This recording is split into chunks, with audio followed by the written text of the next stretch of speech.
आखिर वो कौन से मुद्दे हैं जिनको लेकर नीट की यूजी की ये परीक्षा सवालों के घेरे में है। और इन सवालों के साथ ही सीधे रुख करते हैं मेरे तीन सहयोगी मेरे साथ जुड़ रहे हैं। अंकुर त्यागी मुंबई से, साथ ही नीतीश पांडे लखनऊ में मौजूद हैं और दिनेश मेरे सहयोगी जयपुर में मौजूद हैं। पूरे देश भर की अगर बात की जाए अंकुर, तो इन परीक्षाओं को लेकर सवाल खड़े हो रहे हैं क्योंकि बहुत सारी चीजें उलझी हुई हैं। और आपको याद होगा कि 2017 में जब एनटीए को बनाया गया था तो यही दावे तो किए गए थे कि अब परीक्षाएं बिल्कुल साफ होंगी, सुथरी होंगी। देखिए, एनटीए हो चाहे कोई सरकारी एजेंसी हो चाहे कोई भी हो, लेकिन फर्क किसको पड़ रहा है ये सबसे इंपॉर्टेंट है। और फर्क पड़ता है स्टूडेंट्स को। वो स्टूडेंट्स जो अलग अलग बैकग्राउंड से आते हैं, अलग अलग इकोनॉमिकल बैकग्राउंड से आते हैं, उनकी साल भर की मेहनत होती है, पूरी एनर्जी होती है और पता चलता है उनका एग्जाम या तो लीक कर दिया गया या उनके साथ छल कर दिया गया। मैं इस वक्त आपको मुंबई में तमाम इन स्टूडेंट्स के बीच में लेके आया हूं जिन्होंने नीट का एग्जाम दिया था। उन सबकी अलग अलग रैंकिंग भी आई है, लेकिन शंका अब दिमाग में घर कर गई है। आप तो खैर टीचर हैं और आप थोड़ा मुझे बताइए, बच्चों के स्टूडेंट के ये क्या बैकग्राउंड क्या होता है, कैसी कहां से आते हैं, कितनी मेहनत होती है और आखिर में उनको क्या मिला? देखिए, मैं बेसिकली मेरा नाम विकास झा है और मैं यहाँ पे फेजर एजुकेशन प्राइवेट लिमिटेड का डायरेक्टर भी हूँ। बेसिकली हमारा जो संस्थान है स्लम के बच्चों के लिए काफ़ी काम करता है। तो मैं इसका क्या असर पड़ता है बच्चों के साथ, इस पर मैं दो एग्जाम्पल से आपको बताना चाहूँगा। इस बार लगभग हमारे साथ लगभग 30 ऐसे बच्चे थे संस्थान के जो स्लम से बिलोंग करते हैं और जिनकी पृष्ठभूमि जो है अगर आप देखेंगे वो बहुत ही ऐसे लेवल पे है कि आपके आंखों में आंसू आ जाएं। और बगल में भी है मेरे ख्याल। जी हाँ, बिल्कुल, हमारे बगल में भी एक ऐसा स्टूडेंट है। बट मैं दो एग्जांपल जरूर लेना चाहूँगा। एक बच्चा है नीलेश, उसको इस बार 643 मार्क्स मिले हैं और उसकी माताश्री को कैंसर है। और साथ ही साथ पिछले बरसात में, मुंबई के बरसात में उसका घर भी कहीं पूरा का पूरा पानी में बह गया था। तो जब उस तरह के बच्चों को हम प्रिपेयर करते हैं तो हमें सिर्फ पढ़ाना नहीं होता है और हमें उनके साइकोलॉजिकली भी हमें उनके बिल्कुल अंकुर, जाहिर तौर पर बच्चों के लिए इतने सारी मेहनत करने के बाद अगर इस तरीके के नतीजे आते हैं तो बहुत सारी चिंताएं उनके लिए, भविष्य की चिंता है। दिनेश का भी रुख करते हैं। दिनेश, आप राजस्थान में मौजूद हैं। कोटा एक बड़ा कोचिंग का सेंटर है, बहुत सारे छात्र वहां पर परीक्षा की तैयारियों के लिए पहुंचते हैं और कई बार दुखद खबरें भी वहां से सामने आती हैं क्योंकि हताशा निराशा के अंदर ये बच्चे जो हैं गलत कदम उठा लेते हैं। तो आप जरा ये बताइए कि इन परीक्षाओं के बाद क्या वो संचालक जो वहां पर परीक्षा जो कोचिंग एजेंसी चलाते हैं उनकी भी चिंता है, छात्रों की क्या चिंता है कोटा में और राजस्थान में?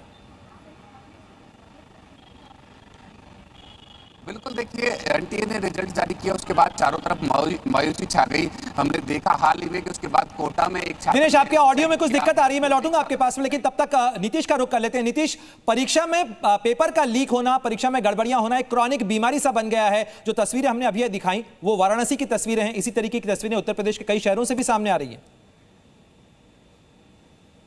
प्रणय, जो तस्वीरें सामने हैं वो कहीं ना कहीं निराशा भरने वाली हैं और जी न्यूज़ की ये मुहिम है कि ये तस्वीर साफ होकर रहेगी। इस वक्त हम उन लोगों के बीच हैं जिन्होंने इस परीक्षा को दिया है और इनकी उम्मीदें निराशा में तब्दील हुई हैं। आपके पास तो ये पेपर भी है, तो क्या हुआ था जब पेपर दिया, तब उम्मीदें कैसी और अभी क्या? जब पेपर दिया था तब तो लग रहा था कि हो जाएगा। इस बार 607 नंबर आए थे मेरे और मोस्ट प्रॉब्ली कोई चांस था कि कोई कॉलेज मुझे मिल जाए। लेकिन इस बार जब रिजल्ट आने के बाद रैंक देखी तो रैंक आई थी 73,000 के राउंड, जो कि बहुत ज़्यादा थे पिछली बार के राउंड। पेपर का लेवल अगर हम देखें तो लगभग वही था जो 2023 में था। घर वालों को भी बताया होगा आपने, घर वाले भी कहीं ना कहीं उम्मीदज़दा होंगे। जी, वो भी काफ़ी उम्मीद में थे रिजल्ट के बाद, पेपर देने के बाद। लेकिन रिजल्ट आने के बाद वो भी निराशा उनको होने लगी। निराशा है, आपने भी दिया? हाँ, मुझे उम्मीद थी कि मुझे अच्छे कोई कॉलेज मिल जाएगा, लेकिन मेरी रैंक उतनी अच्छी नहीं आई। पिछले साल के मुकाबले रैंक इतनी नीचे आ गई कि मुझे लगा था कि मेरा कुछ ना कुछ मिलेगा, लेकिन रैंक बहुत नीचे आ गई। जी न्यूज़ की मुहिम है और ये मुहिम बिल्कुल जी न्यूज़ की मुहिम है और इन बच्चों के जवाब, इन बच्चों के चेहरे पर मायूसी, हताशा साफ नजर आ रही है। नीतीश, मैं लौटूंगा आपके पास में, लेकिन जी न्यूज़ के दर्शक जो इस समय देख रहे हैं, हम आपसे भी आग्रह करेंगे अगर आपके घर में आपके आसपास भी बच्चे हैं तो हमारी इस मुहिम से जुड़िए और #ZNews_with-NEET स्टूडेंट्स इस पर अपनी राय जरूर जाहिर करिए सोशल मीडिया प्लेटफॉर्म्स के जरिए। मैं दिनेश का भी रुख कर लेता हूं एक बार। दिनेश, जिस तरीके से मैं आपसे पूछ रहा था पहले भी कि राजस्थान एक बड़ा सेंटर है, कोटा में कोचिंग के लिए बहुत सारे छात्र पहुंचते हैं, राजस्थान से किस तरीके की प्रतिक्रियाएं सामने आ रही हैं? आ रहा है ऑडियो? देखिए राजस्थान में नीट का परिणाम जारी होने के बाद हमने देखा कि 2 जगह कोटा भरतपुर 2 जगह छात्रों ने सुसाइड किया, क्योंकि चारों तरफ एक मायूसी छा गई। अब जी मीडिया ने ये आवाज उठाई है, कहीं ना कहीं छात्रों में एक उम्मीद जगी है, क्योंकि चारों तरफ से एक उम्मीद ये है कि कैसे भी इस परीक्षा को रद्द करवाया जाए। तमाम छात्रों के चेहरे पर मायूसी है, क्योंकि जिनको 600 से भी ज्यादा अंक मिले हैं वो भी छात्र कहीं ना कहीं परेशान है। छात्रों से बात करते हैं सीधे, क्या लग रहा है हाल ही में परिणाम जारी हुआ, आप तैयारी कर रहे हैं? एनटीए ने बहुत बड़ा स्कैम किया है। मतलब इन बच्चों को, जो गरीब बच्चे थे, ड्रॉप लेने की सोच रहे थे अगली साल, जैसे अभी ड्रॉप में 550 नंबर आए, अगली बार ड्रॉप लेने का सोचा, लाइक कितने मार्क्स आने चाहिए, 620 लास्ट कट ऑफ थी अगली साल 2023 में। अब इस बार कट ऑफ 650 से भी ज़्यादा गई है। तो उन्होंने क्या सोच के लिया था कि हमारे 635 640 तक कट ऑफ जाके हमारा सिलेक्शन हो जाएगा, मगर इस बार ऐसा बिल्कुल भी नहीं हुआ। जो बच्चों ने मेहनत करके लिया है सिलेक्शन, उनकी कट ऑफ बहुत हाई जा चुकी है। और 67, कोई भी मैथ का रेशियो ऐसे नहीं बोल सकता क्या 720 में 67 पे इतने ज़्यादा नंबर लाएंगे। क्या लग रहा है रिजल्ट आने के बाद परिवार में किस तरह का माहौल है, क्या कह रहे हैं घर वाले अब नीट को लेकर? सर नीट को लेके तो अभी तो कोई फाइनली कंक्लूजन ना तो गवर्नमेंट की वजह से कोई निकला है, ना कोई वैसे कोई किसी ने कंक्लूजन ऐसे क्लियरली बोला है। बस सर सबके अभी तो फैमिली हो, चाहे कोई स्टूडेंट हो, गार्जियंस हो, सब एकदम टेंशन में है। दिनेश, मैं लौटूंगा आपके पास में, एक बार फिर अंकुर का रुख करते हैं। अंकुर, ये जो तमाम छात्र हैं जो अपनी हताशा, मायूसी और अपना गुस्सा जाहिर कर रहे हैं, लेकिन क्या एक संगठित तौर पर कोशिश भी हो रही, क्योंकि ये मामला दिल्ली हाईकोर्ट में भी पहुंचा है, एनटीए से जवाब मांगा गया है इस मामले को लेकर, लेकिन क्या राज्य के स्तर पर भी इस तरीके की कोई कोशिश और कवायद चल रही छात्रों की तरफ से? देखिए, फिलहाल बच्चों से एक बार इसके बारे में मैं बात करने की कोशिश करूंगा कि उनको इस वक्त किस दौर से निकलना पड़ा है।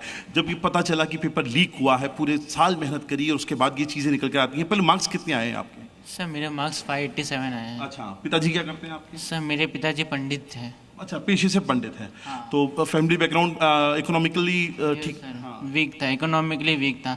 एक्चुअली आप जानते हैं कि हमारे पिताजी पंडित हैं, तो उनका ऐसा रोज का तो कोई धंधा है नहीं कि रोज जाओ रोज पैसा मिलेगा उनको महीने में कभी 1-2 बार कभी आना जाना उनका हो जाता है।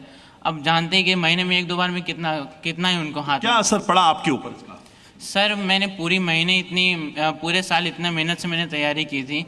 पेपर में लिखने के बाद मेरे 587 मार्क्स आए, और फिर बाद में जब मुझे पता चला कि पेपर लीक होने के कारण रैंक इतने ज़्यादा बढ़ गए कि मुझे अब महाराष्ट्र में एडमिशन नहीं मिल सकता MBBS के लिए। अरे अच्छा, तो फिर अब आपने क्या सोचा है? सर अब क्या सोचना है सर, रिपीट करने के लिए भी सोचना पड़ता है सर, पैसा होना चाहिए रिपीट करने के लिए।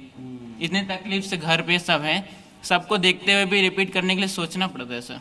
आपका क्या नाम है? जी सर, मेरा नाम प्रियांशु पांडे है सर। प्रियांशु, आपके फादर क्या करते हैं? जी सर, मेरे फादर ऑटो रिक्शा चलाते हैं सर। ऑटो रिक्शा चलाते हैं। बिल्कुल अंकुर, इन तमाम छात्रों की अपनी अपनी कहानियां हैं, अपनी अपनी परेशानियां हैं, और आप भी जी न्यूज की इस मुहिम से जुड़ सकते हैं और #ZWithNeet स्टूडेंट्स पर अपनी राय जाहिर कर सकते हैं सोशल मीडिया प्लेटफॉर्म्स के जरिए। और हम लगातार आपसे भी आग्रह करेंगे कि इस मुहिम के साथ जुड़िए, क्योंकि इन बच्चों के भविष्य का यह मामला है और उन्हें न्याय जरूर मिलना चाहिए।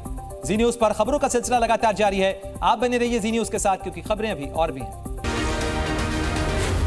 जी न्यूज।